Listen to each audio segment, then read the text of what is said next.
day to be indigenous. Get up, stand up. They are going to become more brutal. Cotton Cup, hitting cut again, man. Because all the hippies were trying to be Indians anyway. They're going to become more repressive because it's a matter of dollars and their illusionary concepts of power. Hey, Victor. We must live in balance with the earth. And also with recent happenings at Wounded Knee. I am awake. Welcome to Native Roots Radio Presents I'm Awake, and I'm your host, Wakanja Hade. Hey, Kadagi to all my friends and relatives in four directions. You are listening to Native Roots Radio Presents I'm Awake, and I'm your host, Robert Pilot. We discuss local and national Native news and events, and as you know, Chujunk, Native issues are human issues, and human issues are Native issues. Yes, you are right, Dega, and this portion of the show is supported by the Minnesota Indian Women's Sexual Assault Coalition. Yes, it is, and we really appreciate all the work they do. And what a coincidence here. It's our Friday show, and we have our State Senator Mary Kunesh, who has really been involved in the spearhead of our murdered and missing Indigenous relatives these past 6, 7, 8 years that you've been working, and even longer. We are always excited to have you on. Welcome, State Senator Mary Kunesh. Omatakiape, everybody. It's really good to be here on this beautiful, beautiful Friday. So happy to join you, Robert and Haley, and all of those out there in podcast land. Well, you know, it's the irony of things here is that we're not only a podcast, we're a radio show all over the country here. And one of the other ironies that I'd like to talk to you about is that we got a new state flag. And what day is it today? Today is Flag Day here in Minnesota and across the nation. And so I hope that you all have your beautiful new Minnesota flag flapping out there in the wind. Maybe you're at your lake cabin and you've got that out by the lake for everybody to see. Maybe you're a public entity and you've switched over to the new flag.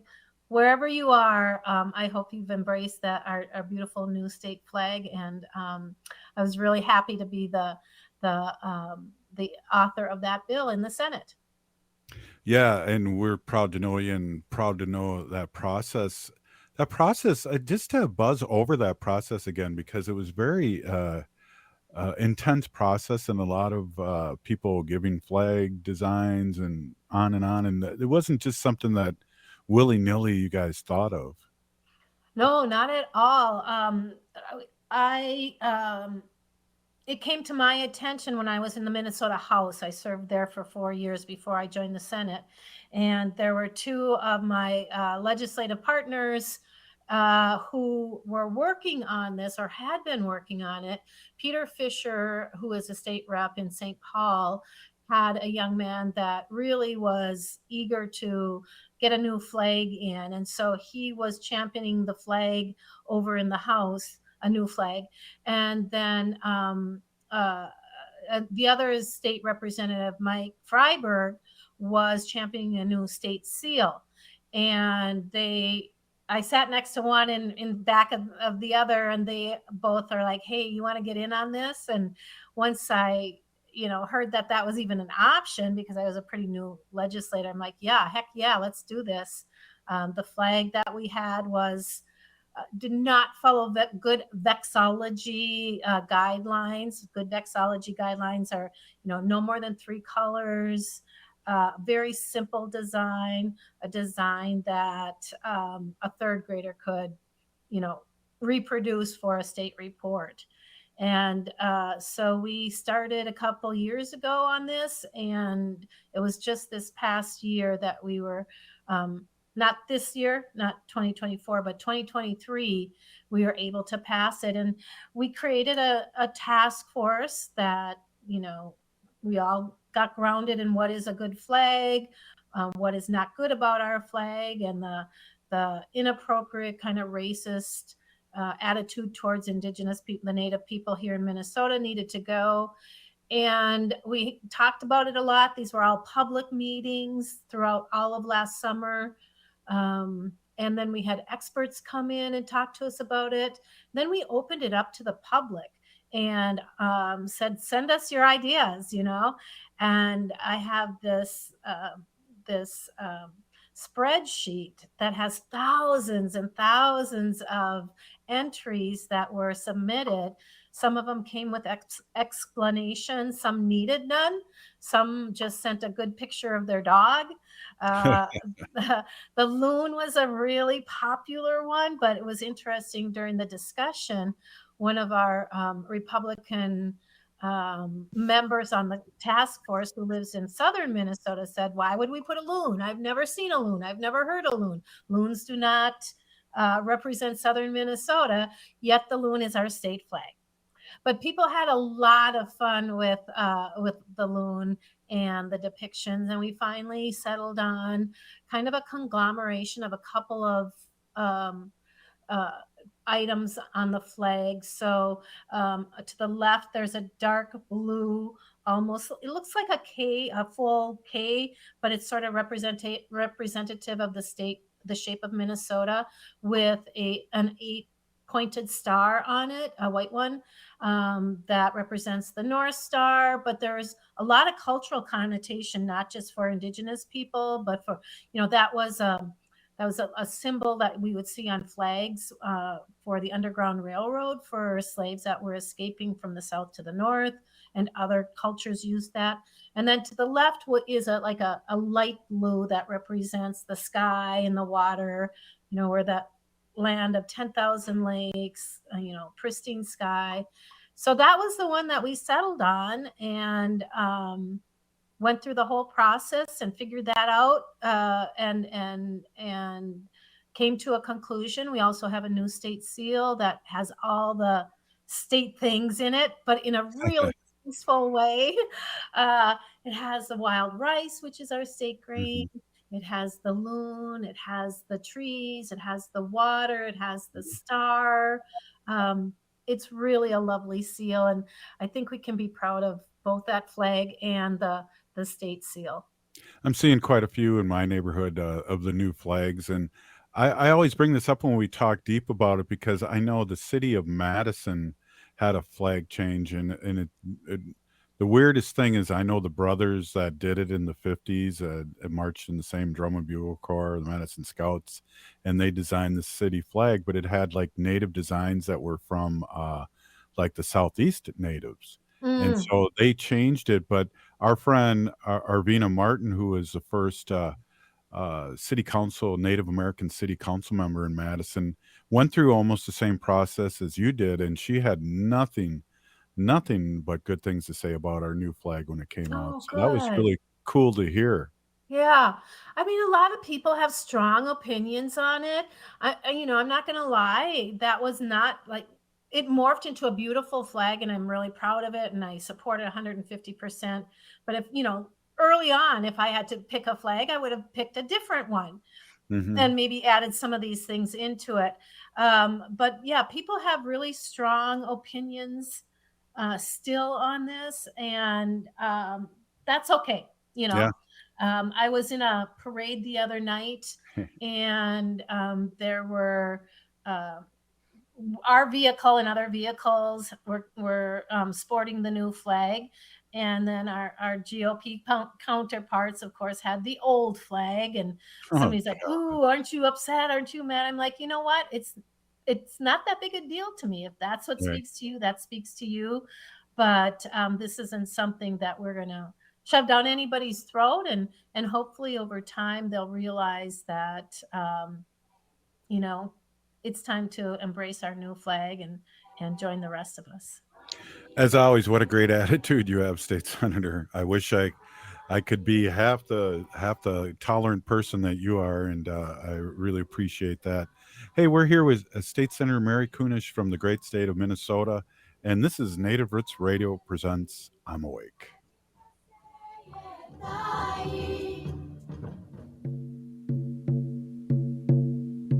When we heal from our traumas, when we face our fears, let go of our addictions, when we relearn our values, when we live our teachings, respecting our elders, cherishing and honoring our children, when we honor and take care of our spirit, there will be no room left for sexual violence. Sponsored by the Minnesota Indian Women's Sexual Assault Coalition. The city of Minneapolis is now on Native Roots Radio with Minneapolis AIR. AIR stands for American Indian Relations. Guest host Christine McDonald talks to people about important things affecting the city's Native communities. Minneapolis AIR dives into topics like public safety, public health, elections, and so much more. Tune in to Minneapolis AIR on Native Roots Radio from 5 to 6 p.m. on the second Wednesday of every month, right here on AM 950. Hi, I'm Mary T, inviting you to experience our integrative Mary T Health and Wellness Center, offering physical, occupational, speech, and lymphedema therapies. Experience our guided imagery, meditation, Tibetan medicine, dry needling, massage services, including cupping and oncology massage. Sign up for our free wellness screenings and learn more at marytwellness.com. All major health insurance providers are accepted. Come for therapy, experience wellness. Why must the world be so cold? They've gone against what was told. Thinking rape is cool, think about it. They think it's not wrong, violence against women, the rape, the abuse, the emotional, physical, they all hold the hate, think about it. Is it right or wrong? What attracts you? I'm not saying no names, but you laugh. Talk about it like nothing is wrong. Think about it. They all hold the hate, gotta stop the violence. Stop the hate, think about it. Sponsored by the Minnesota Indian Women's Sexual Assault Coalition. You're listening to Native Roots Radio. This is Leonard Peltier. I am in Coleman 1, U.S. Penitentiary, and I'm listening to Native Roots Radio. And we're back to Native Roots Radio presents I'm Awake, and this is Robert Pilot. Welcome back to Native Roots Radio presents I'm Awake, and this is Robert Pilot. This portion of the show is supported by Native American Community Development Institute, or NACD, in Minneapolis.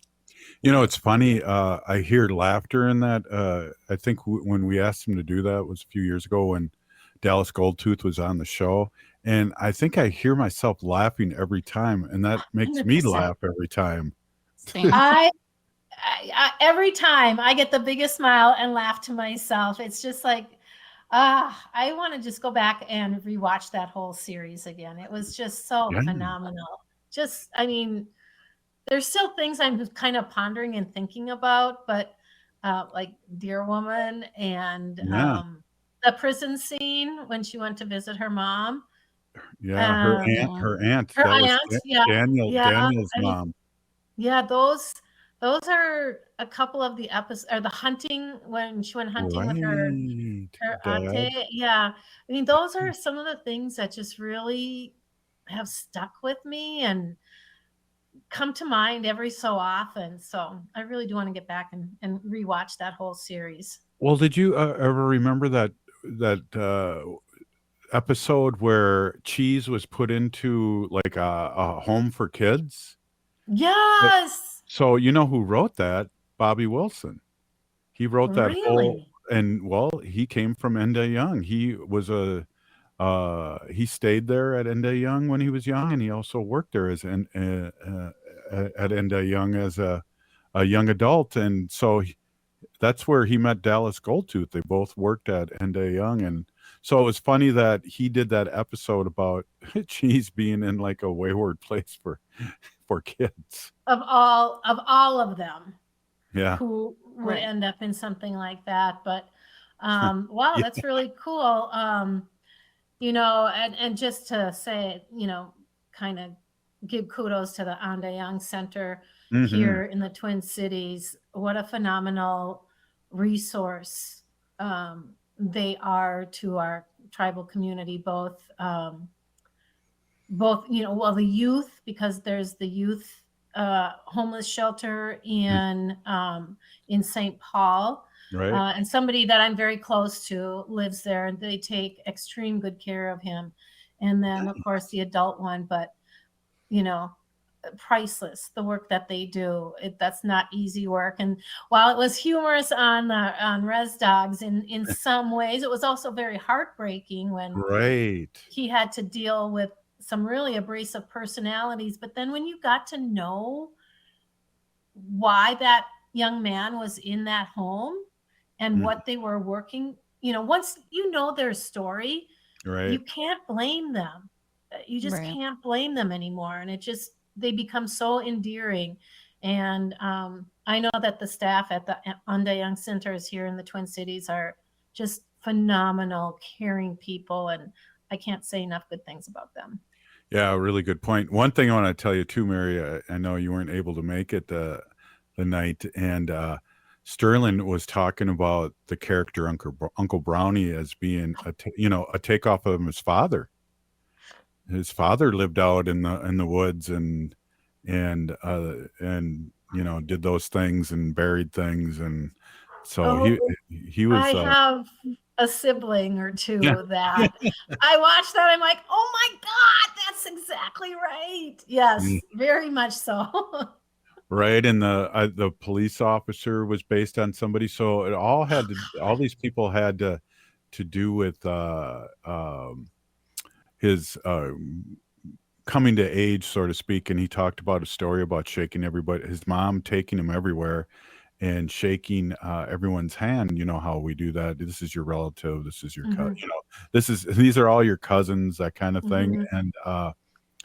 And he found out that it was about community, and that's what the end of the show was, that the reservation dog kids all found their place in community, and that Native communities are so strong.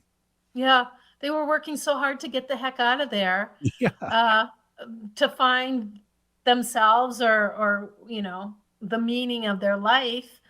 Like a lot of things, a lot of stories, it's right there in front of you. You just aren't recognizing it. And sometimes you have to go through a lot of pain and a lot of stuff to get to that point. So, yeah, that was just an incredible show. I miss it.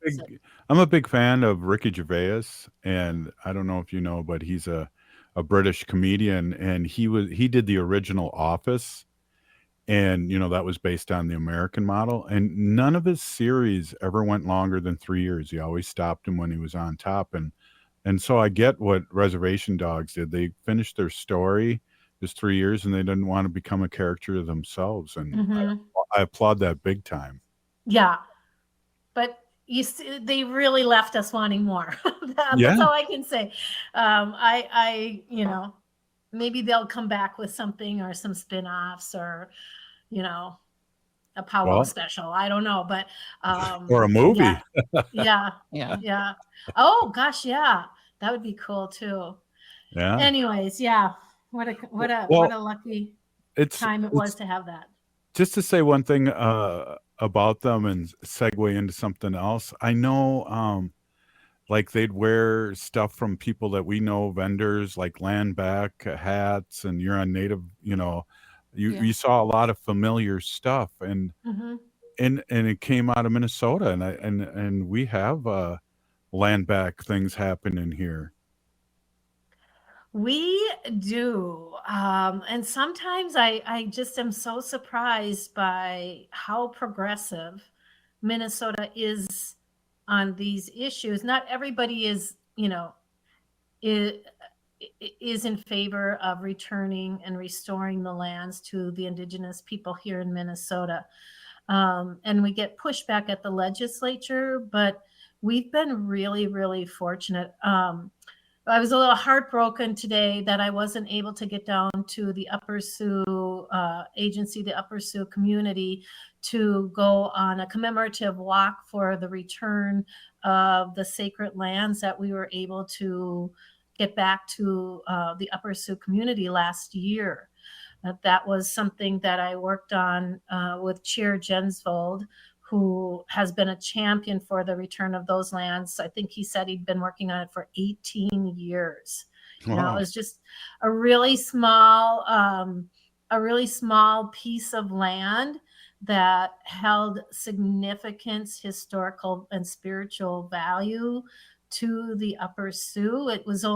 The park itself is only about a little more than 2 square miles, but there are ruins of the federal buildings that were once there, where the officers stored the supplies that came from the federal government that were to go to the Dakota people. And that what led to the Dakota War, because those officers withheld all the food and the supplies and the tools, all of the things, blankets, building materials, and the Dakota people were starving. And, they rose up, and that led to the inevitable hanging of the Dakota 38+2. And, it's a state park.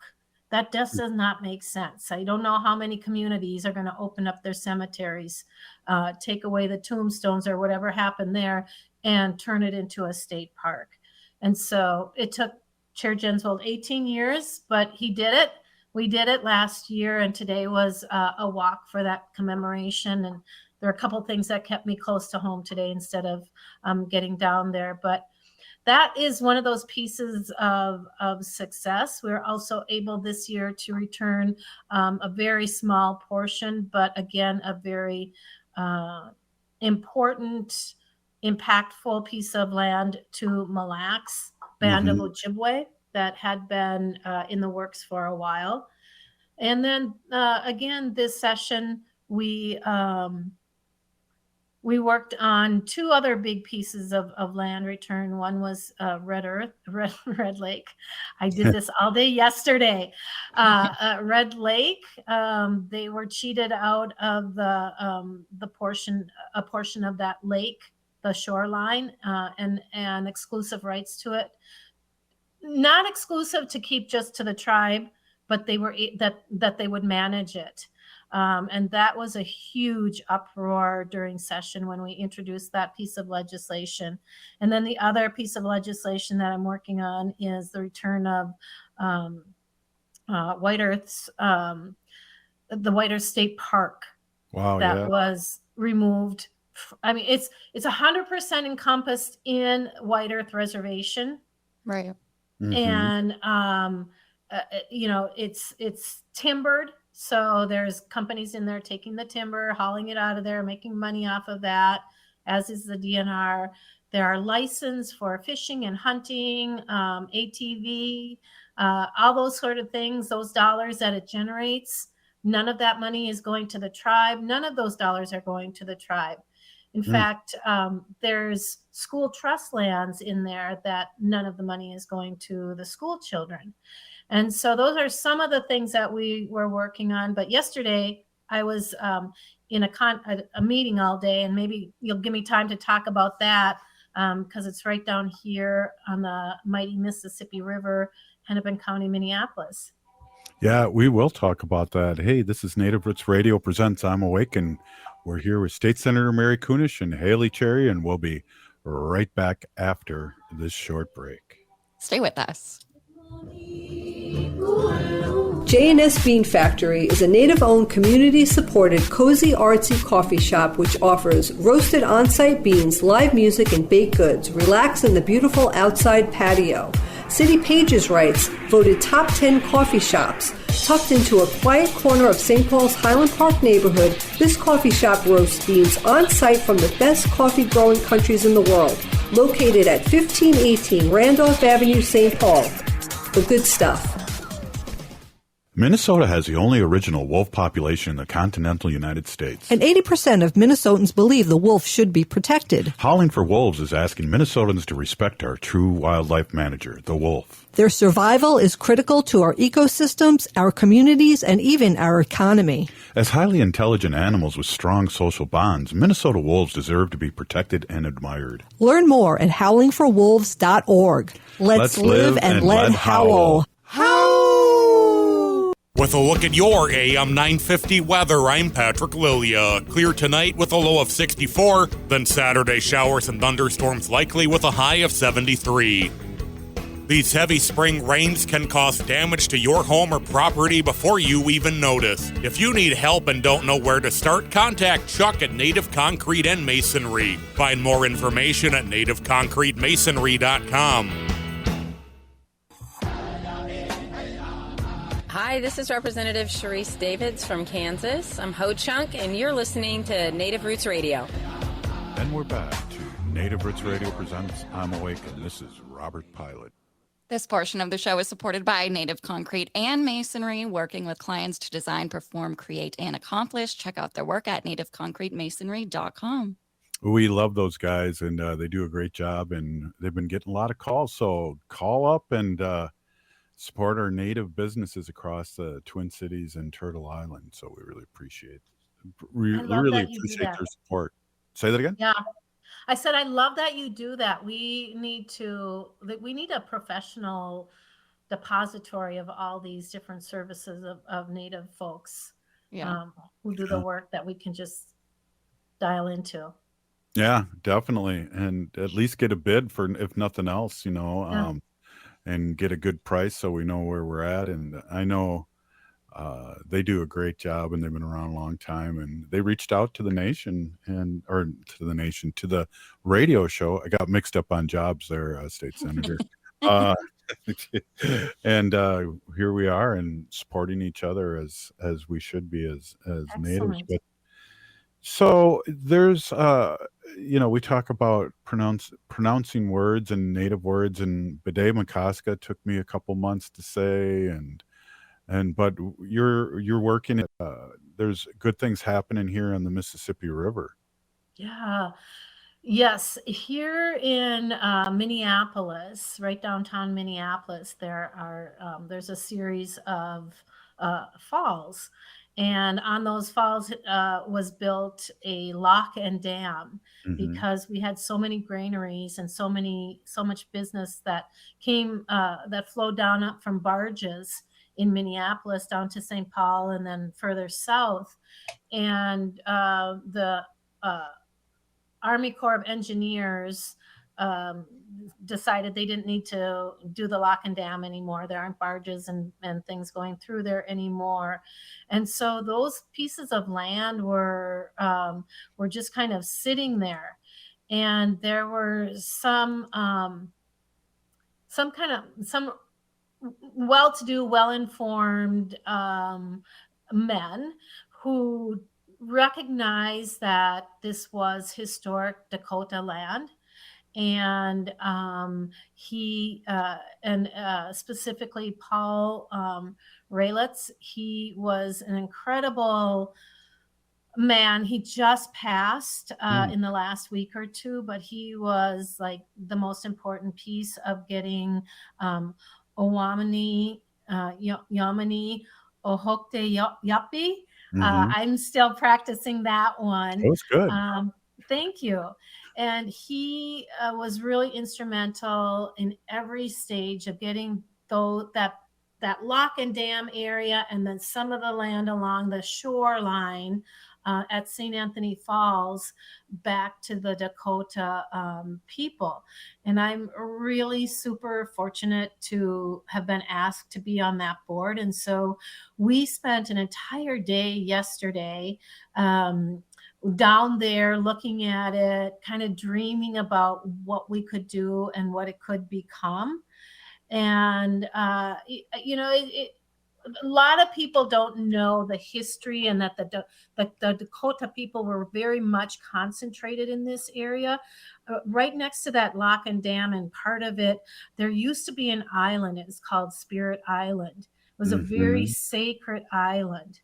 It wasn't connected. It wasn't land connected. So, you had to canoe out to it when the ceremonies were there, and it was destroyed. It was destroyed piece by piece by piece, and it sat on limestone. So they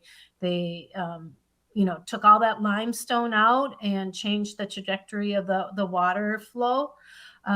There's also another island up there that that is called, I want to make sure I get this right, Widawashte, which means good island or island good. That has been, tampered with and distorted. That was a sacred island that the women would go to give birth to their children. It was within view of Spirit Island. And so our task is to reimagine how we can bring this back in a really good way. And we spent, it was just phenomenal. Shelley Buck and Barry Hand Barry was actually the one who orchestrated the day, but Shelley is the director or CEO. Right. I don't know what her title is there with this. And we just had an incredible number of people. Gwen Westerman, who is our poet laureate, was there with her partner, Glenn, who shared so much wisdom and led the prayers and reminded us, kind of grounded us in the work that we were doing.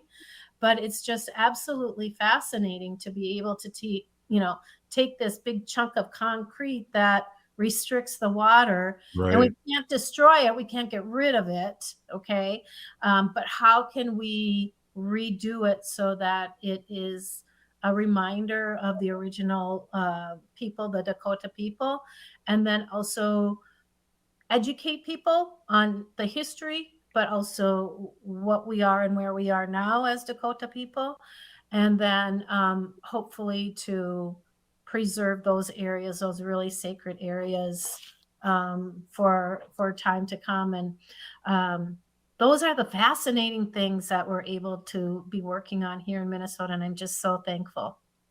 It's interesting. One of my favorite college courses was geology at the University of Minnesota, and they talked about the falls and how Father Hennepin could figure out how old.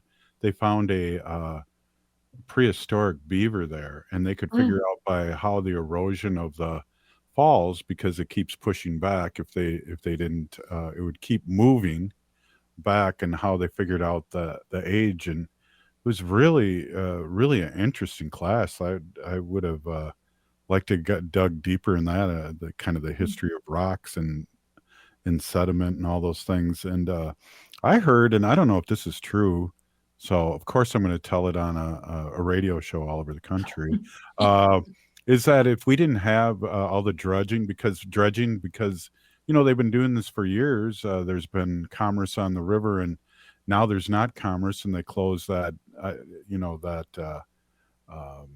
they closed that lock and dam, which I was able to at one time drive up to, because of the invasive species. They don't want to come down or come up any further.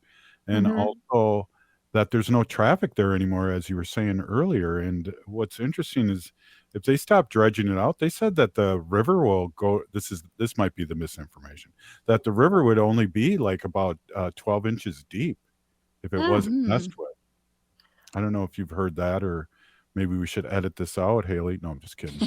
I don't know if it would be that everywhere. Like, I grew up right on the Mississippi River, about 80 miles north of the Twin Cities, where there was a dam because there was a paper mill right there. Yeah. But even above that dam and below that dam, there were some pretty deep areas, and of course, when you mess with it, you have all these whirlpools. My dad we'd be say, oh, we're going to go down and play in the river and the Watab Creek. And he's like, watch out for the eddy sharks. And for a long time, we were thinking that they were like really sharks when you're little kids. And then you're like, once you figure out what an eddy really is, it was kind of a family joke. But I think there are some pretty deep places, once you get into some of those areas, especially in the middle of the Mississippi. And when I was a kid, they used to float logs down the Mississippi River to that paper mill. Wow. And I remember really vaguely what that was like. And you'd get that big jam up right above the dam, and then they'd have like a lumberjack day where guys would get out there and, roll the logs and try, 2 of them are trying to get one off. Cool. So I'm sure that had a huge effect on the depth of the water.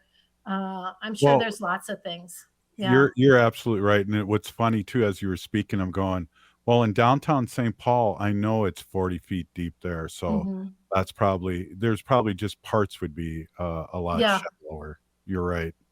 Yeah. Well, even when you get down by like Lake City. Yeah. Lake City, I mean, there's that big lake that's actually the river. Right. But I don't know that that's a really deep lake, is it? Because it's basically sort of man-made. Right. And there's a lot of sediment in it now. Yeah. And, wow, we've turned into a kind of a river talk show. That's awesome. Well, you were talking about the geology and the class. Once we get to a certain age, we can take classes at the University of Minnesota for free, no credit. So maybe we should all go back to school and learn a few more things that we don't really know, but we talk about like we know.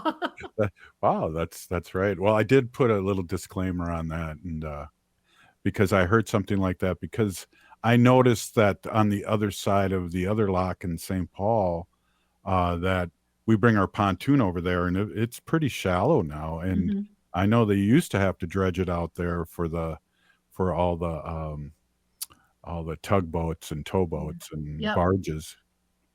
Yeah, I mean, I used to live in Northeast Minneapolis, right near, all of this, and right by Boom Island and Weetawashte. And I used to take my kids down there and we'd climb on the rocks, and it was not that deep when the dam was, or when the lock and dam was shut. But again, once it opened up, holy moly, the water just rose very quickly. It was worse than a tide coming in, that you see. So I hate to say that we mess with the Mississippi River, but at least we're working hard to put some of those things back that were done in a bad way. Yeah, and knowledge is power. These things that we talk about and that you're working with them, that's great, because we've proven over and over again that we can go back in a good way on these kind of things, and I'm excited to see what's next. Yeah, I am too. Right on. Well, speaking on what's next, thank you, State Senator Mary Kunesh of the great state of Minnesota, for stopping in on Fridays. And this is Native Roots Radio, and up next we'll have Wendy with her Sacred Animal portion. Great. Happy Father's Day to everybody as well. Pinigigi, thank you. We'll be right back. Attention transit customers. On Saturday, June 15th, Metro Transit will make changes to transit service within your community. As we do each quarter, we review our resources and ridership trends. These service changes continue our ongoing work to best serve customers throughout our system with our given resources. A summary of the upcoming service changes and a preview of the updated schedules are available now at metrotransit.org. Again, that's at metrotransit.org. The city of Minneapolis is now on Native Roots Radio with Minneapolis AIR. AIR stands for American Indian Relations. Guest host Christine McDonald talks to people about important things affecting the city's Native communities. Minneapolis AIR dives into topics like public safety, public health, elections, and so much more. Tune in to Minneapolis AIR on Native Roots Radio from 5 to 6 p.m. on the second Wednesday of every month, right here on AM 950. Hi, this is Philip Anthony, the host of the Downright Upright Show, which airs every Saturday at 5 p.m. I interview many interesting Minnesotans and listen to their ideas on how they plan to improve the lives of members of the LGBTQ community and our wider Minnesota community, and then to hear their opinions on current events. Remember, you can listen to the Downright Upright Show with Philip Anthony every Saturday at 5 p.m. on radio or wherever you listen to podcasts. So come and join me and continue being fantabulous. Greg Bakken here. Like you, I love good, fresh, delicious food. So I want to tell you about this treasure in Roseville called Maverick's Real Roast Beef. Maverick's has the best roast beef sandwiches I've ever had. Made fresh, every order. Add fries or onion rings dropped in the fryer when ordered, and you have a winning combination. Maverick's Real Roast Beef has a lot more than roast beef, so check out their website, mavericksbeef.com, or check out their restaurant on Lexington in Roseville.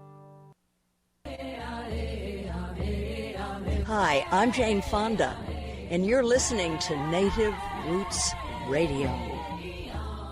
And we're back to Native Roots Radio presents I'm Awake, and this is Robert Pilot. This portion of the show is supported by Howling for Wolves, protecting wolves for future generations. And here's Wendy with a Fun Fact Friday Sacred Animals. Thank you, Robert. Thank you, Haley. Hey, everybody. My name is Hanaji Hihani. That means cares for them. I was given that name by my Dega Curtis. Curtis goes by Mashke Hanajingo, which means walks on white clouds. I'm a humane policy volunteer leader for the Humane Society of the United States, and I work on animal issues on the local and state level. And as always, it is my pleasure to do that. Today we have a story from Care 11. Care 11 is a news station in Minnesota, and this is updated on June 13th. A reported birth of a rare white buffalo in Yellowstone National Park fulfills a Lakota prophecy that says better times, according to the members of the American Indian tribe, who cautioned that it also is a signal that more must be done to protect the earth and its animals. The birth of this calf is both a blessing and a warning. We must do more, said Chief Orville Looking Horse, the spiritual leader of the Lakota, Dakota, and Nakota Oyate in South Dakota, and the 19th keeper of the sacred white buffalo calf woman pipe and bundle. I'm going to tell you more about this story here. It's very interesting. Let's see here. So the birth of the sacred calf comes after a severe winter in 2023, which drove thousands of Yellowstone buffalo, also known as bison, to the lower elevations. More than 1,500 were killed, sent to slaughter, or transferred to tribes seeking to reclaim stewardship over an animal their ancestors lived alongside for millions of years. Erin Braden took several photos of the calf shortly after it was born on June 4th in the Lamar Valley in the northeast corner of the park. Her family was visiting the park when she spotted something really white along a herd of bison across the Lamar River. She said that traffic stopped and she was able to take some pictures of this beautiful little white calf. For the Lakota, the birth of a white buffalo calf with a black nose, eyes, and hooves is said to the second coming of Jesus Christ, Looking Horse said. Lakota legend says about 2,000 years ago, when nothing was good, food was running out, and bison were disappearing, white buffalo calf woman appeared, presented a bowl pipe and a bundle to the tribal members, taught them how to pray, and said that the pipe could be used to bring buffalo to this area for food. As she left, she turned to a white buffalo calf. Quote, "And someday, when the times are hard again," Looking Horse said, in relating the legend, "I shall return and stand upon the earth as a white buffalo calf with black nose, black eyes, and black hooves." So this is a beautiful story about this little white buffalo calf, and we're just going to keep an eye on it and send updates every now and then when we find out how he or she is doing. We don't know if it's a he or she yet, I don't think. So anyway, a couple of funny little things here since it's Fun Fact Friday.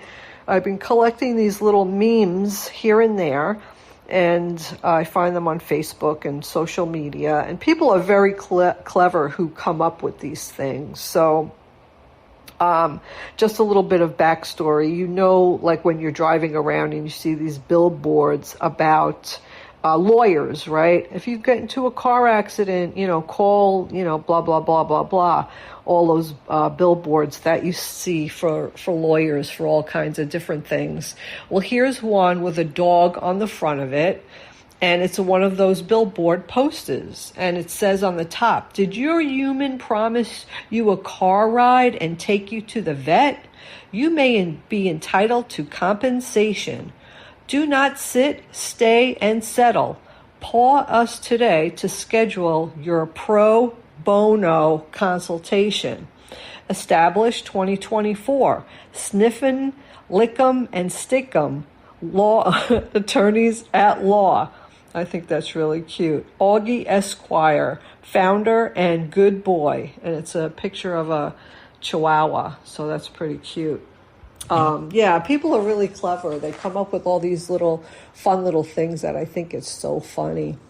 You know, I just watched a video of a baby orca in the sea seeking out help from human beings who were on a boat. So this little orca had something in its mouth, like a piece of rubber, and he kept bringing it up to show the people and acting really weird and laying on its back and like giving a whining sound. So the people on the boat really were like, there's something wrong, something's happening. So they decided to follow the baby calf. And the baby orca calf brought them to its mother, who was tied up and caught in a buoy line. So the mom's tail was caught up in a buoy line and couldn't, swim. So the people, jumped into the water, and the mom stayed really nice and calm, and they were able to take the buoy line off the mom calf, and then she swam away with the mom, and her and the calf swam away. And then just moments after that, you see other orcas coming and like flapping around and flapping their fins in the water and jumping up and splashing and to say thank you. So we see all different kinds of animals seeking help from humans. You think that animals would be not wanting to do that after all the awful things that we do to them. But sometimes, once in a while, when an animal asks for help, humans jump in and they help them. There's another story of a baby elephant who fell into a ditch, and the baby elephant couldn't get out. So the other adult elephants went to find humans, and the humans came with a tractor with equipment to be able to move the earth and dig out the hole deeper so that this little baby calf elephant could crawl out without getting hurt. And then you see the elephants throwing up their trunks and making that blowing sound, thanking people. There's another video, and you could go on YouTube and just find hundreds of these videos where animals come and seek help from humans. There's another one where a deer had a box stuck on its head. It was probably looking for some type of food. And what happened was the deer came up to the person. You could see the deer was really scared, but the person was kind of talking to it and soothing it, and the deer let the human take the box off its head. There's so many. There's another video of a wolf who's starving and seeks food from a human, and the human, the guy gives him food. So we find these stories all the time, even like during the droughts, where animals can't find any water, where there's a really cute video, you should definitely look this one up, of a squirrel like coming up to this guy's leg and scratching on its leg and wanting the water bottle that the guy is carrying. And the guy, realizes, oh, this poor little animal's thirsty, and the guy gives the little squirrel the water, and the little squirrel is drinking the water. So it's really very cute. So if you see an animal out there and they seem to be asking for your help, they probably are. So help them out. With that, thank you. Back to you, Robert. Back to you, Haley. Have a great weekend, everyone. Big Pinagigi Wendy, happy Jaji's Day weekend to all of those celebrating, and safe travels up north to our relatives and friends traveling for the 156th annual White Earth Treaty celebration and powwow. You've been listening to Native Roots Radio, and we'll be back on Monday. We need to resist, divest, join a group, run for office, vote, and free Leonard Peltier now.